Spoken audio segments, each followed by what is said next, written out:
Special Disbursing Officer ng OVP. By the way, Ms. Acosta, kung yun pong 2019 to 2022, your position as SDO specifically pertains to confidential fund of the Davao City LGU, that's what you said earlier. Ano naman po itong pagiging SDO nyo sa OVP? To what particular fund were you appointed as the Special Disbursing Officer? Confidential funds po. Confidential fund din po. Tama po bang sabihin that with your length of stay in Davao City bilang Special Disbursing Officer Confidential Fund, somehow na-master nyo na kung paano i-utilize ang confidential fund? Na-master kamay ma'am, pero sa ako ang edad, murag ako kanina na ako ma-recall. Mr. Chair, I lament that the people will not understand what... Ma'am, pwede po ba ulit? Parang Ulit po yung sinabi natin. Ang pagkakala ni ma'am, kaya sa kadugay-dugay na lang ako na nalilinis o abalo na ba ako, master na lang ako ang pamaari sa ang trabaho sa STO. Mr. Chair, yung tanong daw ni Kong Jinky, sa tagal daw niya ng SDO, alam din po daw niya kung ano yung pamamaraan ng pagtakbo at trabaho ng SDO. Mr. Costa, saan po kayo mas komportable? Tagalog or English? Mas Tagalog na. Kasi ma-mix ko ng Bisaya ko. Yeah. But I hope you will try your best to speak in Filipino, in Tagalog, so the people will understand us. Pwede po ba? I try my best, ma'am. Pagsikapan po natin. At dahil na-master niyo na po kung ano dapat gawin bilang SDO ng Confidential Fund ng Davao City, kayo po ba'y naniniwala na yung inyong karanasan at iwalang ipinagkaloob sa inyo ng ating Vice Presidente nung kay SDO ng Davao, ito din po ang dahilan kung bakit kayo in-appoint bilang SDO ng Confidential Fund ng Office of the Vice President? Tingin ko po dahil po sa trust and confidence ni Ma'am BP, ma'am. Yes. Ma'am, ano po sa pagkakaalam nyo ang trabaho ng isang Special Disbursing Officer?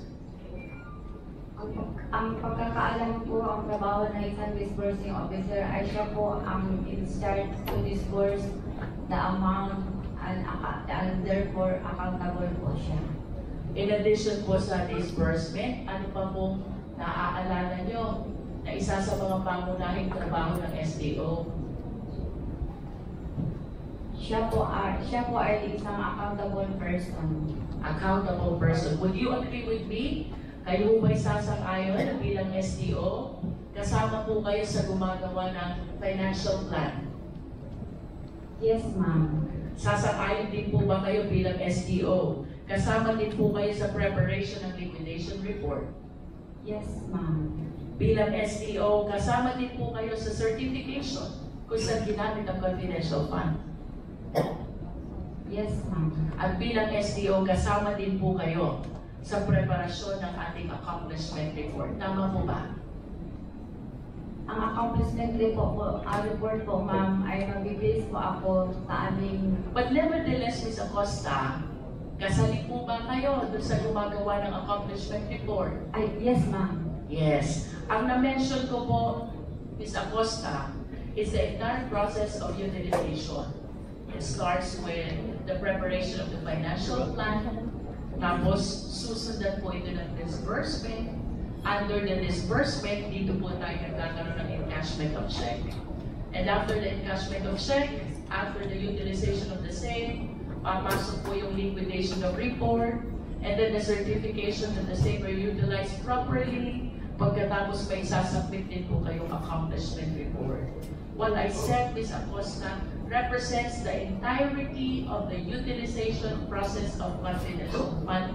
At ang nangangulugan po, Ms. Acosta, alam nyo simula umpisa ng proseso hanggang katapusan kung anong nangyari doon sa confidential fund.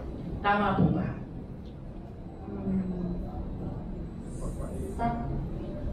Sa trabaho ko ngayon bilang SDO, ma'am, ang aking nalalaman po ay pag nakakuha ko na po ang pera, kasi may information po ako na ibigay ko po Sandali po, Ms. Acosta, ang ating pong katanungan ay simula po sa financial plan, disbursement, liquidation, certification, accomplishment. Ito na po ang kabuuan ng proseso ng paggamit ng utilization fund. Which means, dahil kasali kayo sa lahat ng ito, alam nyo kung anong nangyari sa confidential fund ng OVP. Tama po ba? Tama po, ma'am. Okay. May I request the Secretary to please flash the disbursement voucher? Question, Ms. Acosta. Who gives instruction for the preparation of disbursement voucher? Si BP po. Let me go back to the financial plan first. Yes. Who prepares the financial plan? Ako po at ang aming designated security officer. You are the one, along with the security officer, who prepares the financial plan. Who then approves the financial plan? Approved by the head of agency. And the head of the agency is? Ma'am BP Sara po. Okay. Now we go to disbursement voucher.